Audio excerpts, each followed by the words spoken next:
For years, military analysts and politicians believed Canada's decision on its next-generation fighter jet was already written in stone. The F-35, America's trillion-dollar project, was seen as the inevitable choice. It carried the prestige of US technology, the backing of NATO allies, and the weight of political influence. Every sign pointed in one direction. But when Canada's decision was finally revealed, the entire world was left stunned. Against all odds, Canada chose the Swedish Gripen over the mighty F-35. The shocking truth behind this choice was not just about aircraft performance, it was about strategy, independence, and secrets that few dared to imagine. Behind closed doors, meetings stretched deep into the night. Canadian defense officials weighed classified reports, ran countless simulations, and listened to testimonies from pilots who had flown both machines. At first glance, the F-35 appeared unbeatable. It was stealthy, it was American, and it was marketed as the future of air dominance. But beneath the glossy brochures and flashy demonstrations, troubling realities began to surface. Costs spiraled out of control. Maintenance demands were staggering. Pilots whispered of limitations in real combat scenarios, where theory did not always match reality. Meanwhile, the Gripen stood quietly in the shadows. Sweden's single-engine fighter did not boast the same hype. It lacked Hollywood glamour. But those who examined it closely began to notice something strange. The Gripen's design emphasized adaptability. It could land and take off from highways, be maintained by small teams, and upgrade quickly with software patches rather than expensive overhauls. For Canada, with its vast territories, frozen landscapes, and limited defense budget, this flexibility was more than attractive. It was essential. But there was more, something almost hidden, that changed everything. Reports emerged that during secret joint exercises, the Gripen had performed far better than expected. In simulated dogfights, it surprised even seasoned F-35 pilots. Its electronic warfare systems were so advanced that they disrupted enemy radars in ways US officials never anticipated. The Gripen didn't just compete, it exposed weaknesses. That revelation was quietly buried, but Canada had seen it. Still, the political weight of the United States loomed large. Could Canada really turn its back on its closest ally? Pentagon officials were certain that Ottawa would not dare. Yet whispers began circulating in Canadian military circles. What if the very dependence on US technology was the real trap? What if choosing the F-35 meant surrendering sovereignty over Canada's skies?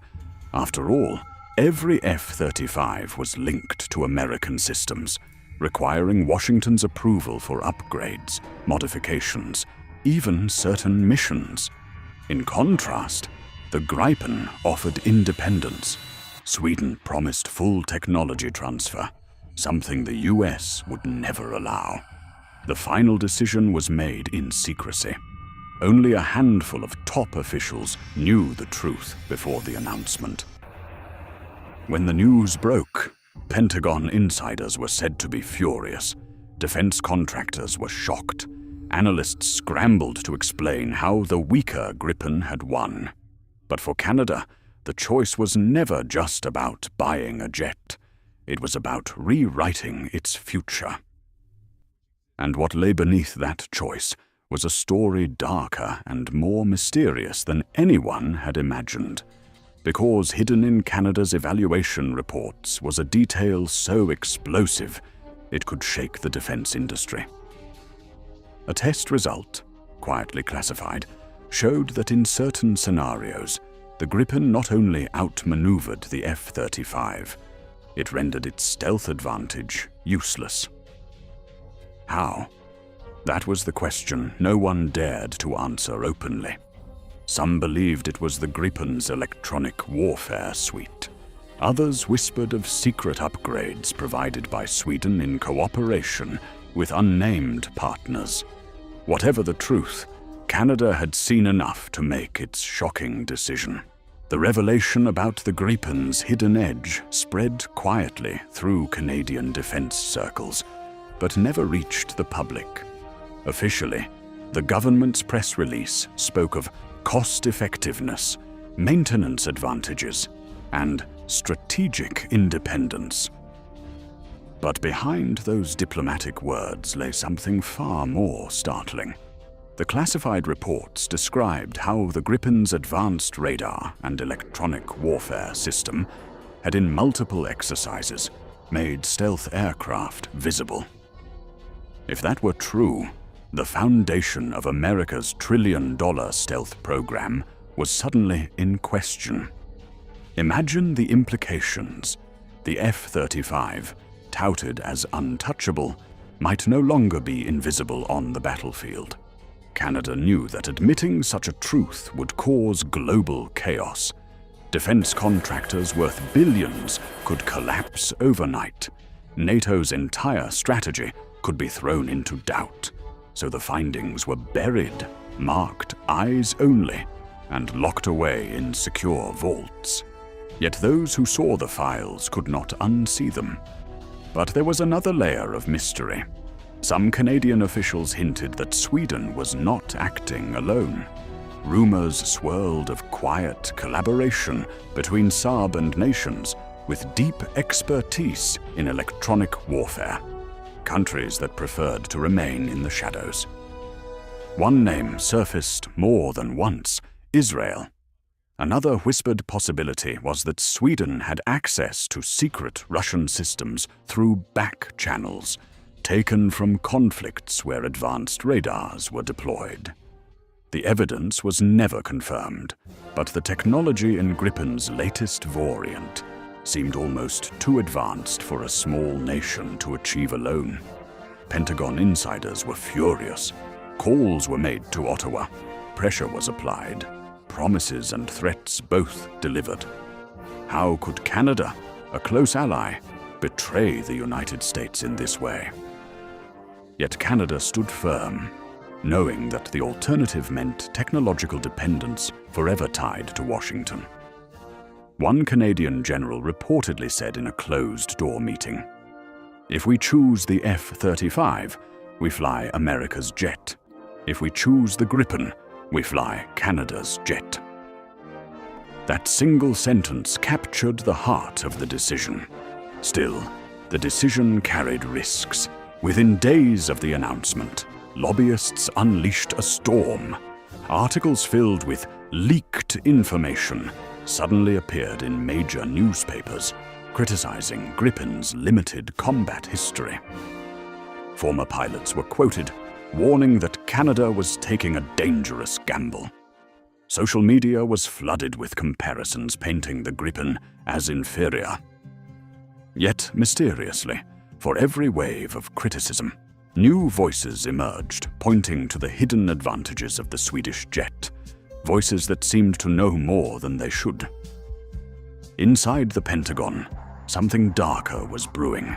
Analysts began to revisit war games, searching for any signs they had overlooked. Had Gripen really exposed a flaw in the F-35?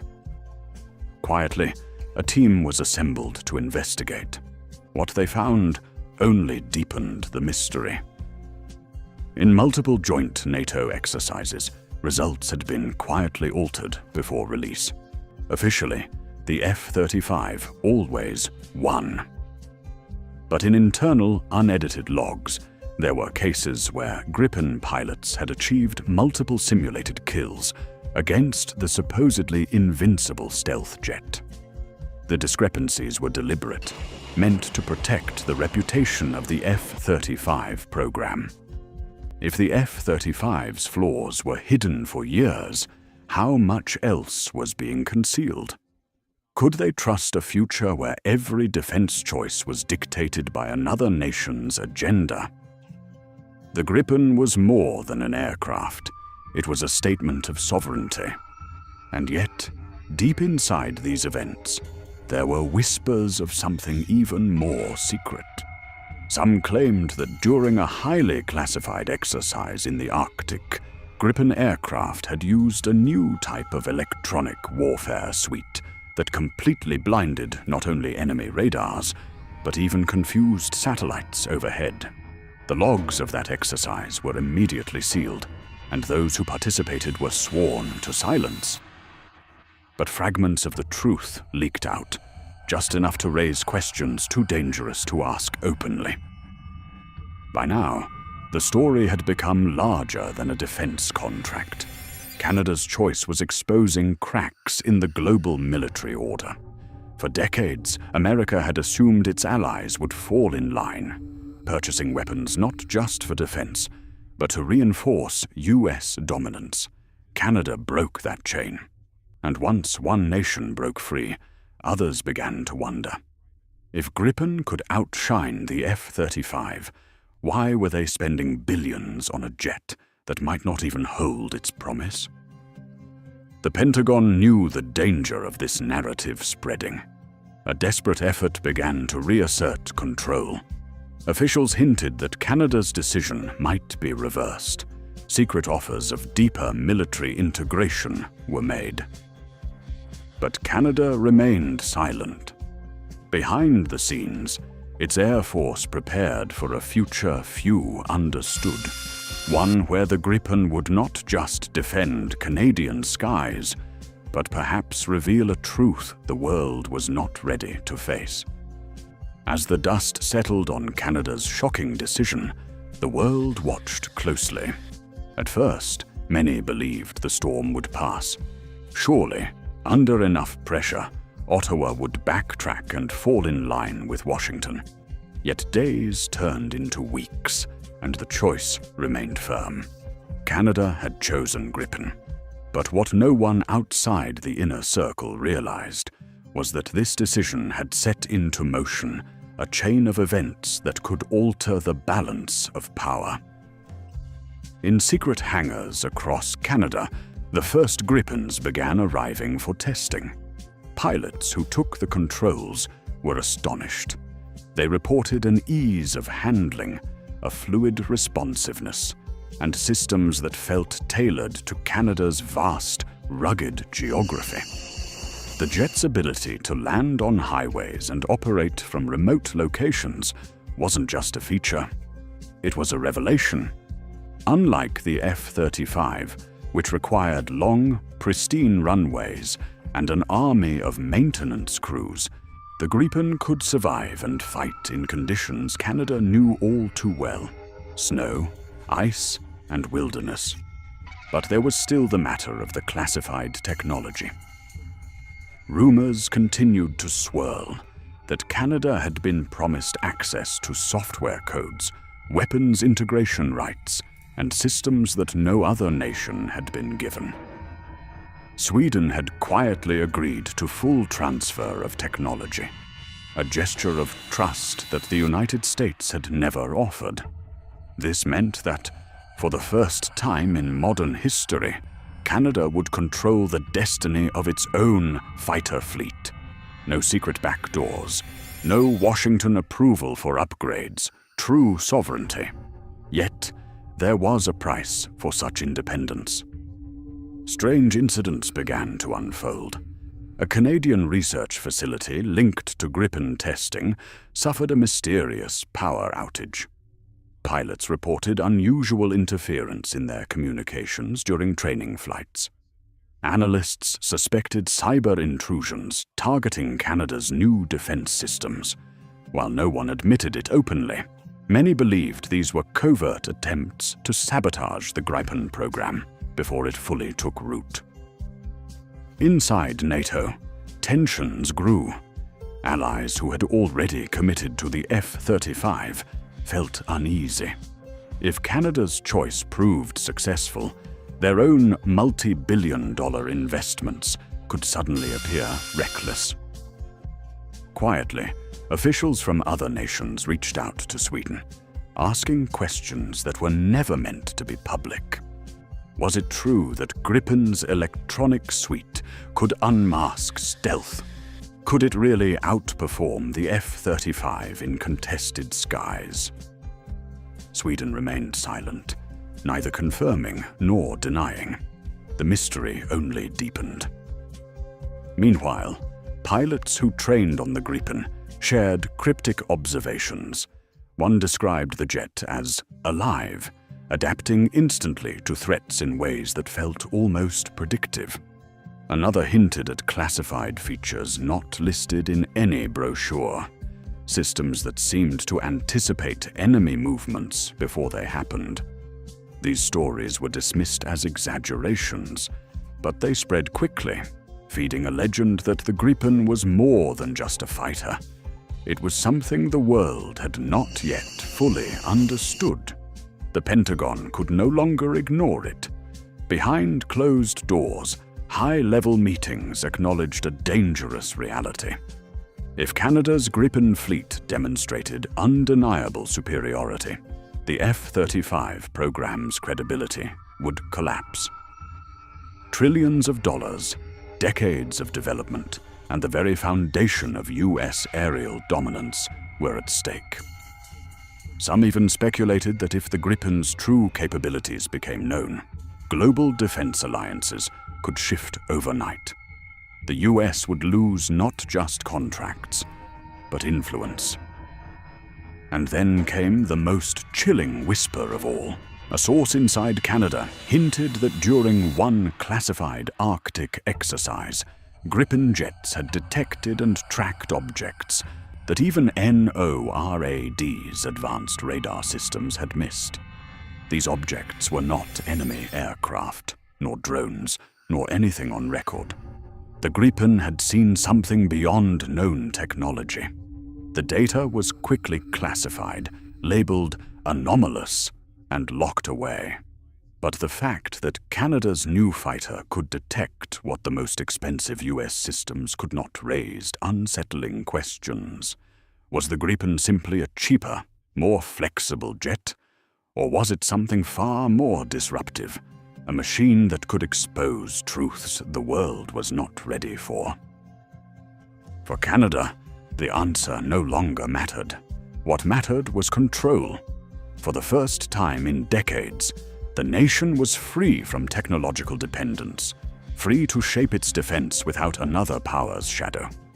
And so, while newspapers continued to debate costs and politics, the real story remained hidden. Canada had seen something in the Gripen that went beyond numbers, something shocking enough to break away from the most powerful defense industry in the world. The public would never know the full details. Not yet. Canada's choice was not just a purchase. It was a warning. The age of unquestioned US air dominance might be ending, and the mysterious truth behind the Gripen was only beginning to surface.